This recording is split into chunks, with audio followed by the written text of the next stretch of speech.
This week we are caking baby shark.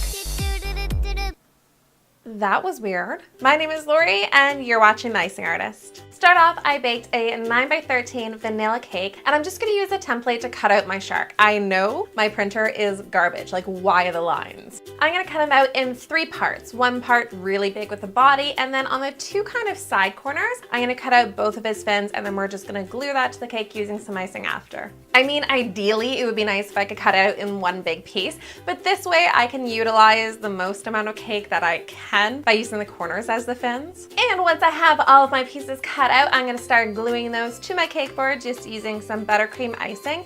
And then, like I said, I'm just gonna glue those fins right on the cake. Once I have the main shark body glued on there, I'm just gonna add a little bit of buttercream to both the shark and the fin and kind of smush that together. Double checking with my template to make sure they're actually in the proper spot. I then crumb coated the whole cake using my buttercream icing.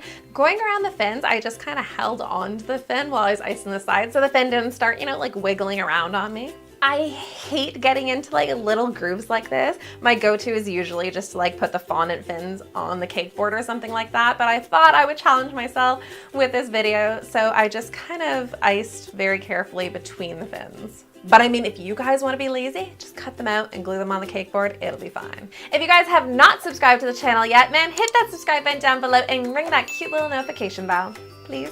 Once I had the sides and the top of my cake roughly smooth, I just grabbed a napkin and rubbed that over my cake and peeled that off, and that gives me a perfectly smooth finish. I mean, you can do it without the napkin, but like, why not cut corners when you can? Anything to make our lives easier, am I right? I then rolled out my baby shark yellow fondant.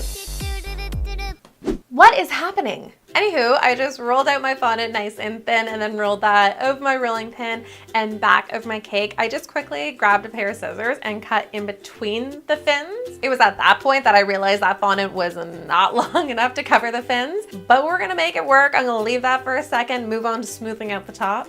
I just pulled my fondant out and pushed it into my cake using my hands to kind of get it roughly stuck to the cake, and then use my fondant smoother to get it nice and smooth and flat on the top, and then again on the sides, kind of going around the fins and everything. Now for that problem area between the fins. I thought about cutting it off and then just putting in like a patch of yellow fondant, but instead I figured if I kind of pulled it down a bit and kind of smushed down with my hands, maybe I could stretch the fondant, and it seemed to actually work okay. I even grabbed the fondant smoother again and pushed some extra fondant towards the area so I had more fondant to play with. Most of the time, it's not actually about the mistakes that you make, it's how you fix them. I just used a small ruler to help smooth out that line and then trimmed off the excess around there, then just trimmed off all the excess fondant around the rest of my cake. Next, for its white belly, I just rolled out some white fondant, and I'm gonna use a template for this so I can get those rough lines. Cut out my fondant. I then use my template to mark where that's gonna go on my cake so I know when I lift up my fondant, I'm placing it in the right spot. Wet it using some water so that way my fondant will glue together, and carefully lifted that up and stuck it on the cake. Really just kind of wiggling it back and forth, kind of pushing it up and down, making sure I had it in the exact right spot, and then smooth all along the front. Again, just using your fondant smoother to help smooth it all out. This shark cake is not my first animal cake. I have made so many. If you guys want to see the full animal cakes playlist, just click the I. This shark is a happy shark, so I'm going to give him a smile, which I just used my template again to cut that out of some black fondant and glued that right on. I kind of just used my fingers to smooth the white into the black so it all looks nice and level. I then cut out my baby No, I am not saying that again. I know what happens when I say baby shark. Ugh! Baby shark, baby shark, baby shark, baby shark.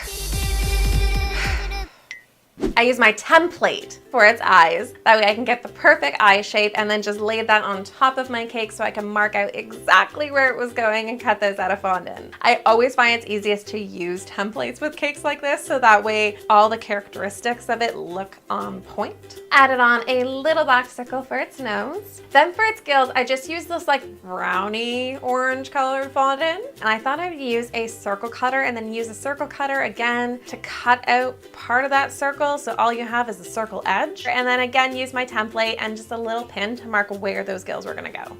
Carefully glued those on with a little bit more water, and finally for his last fin, I used my template to cut that out of yellow fondant.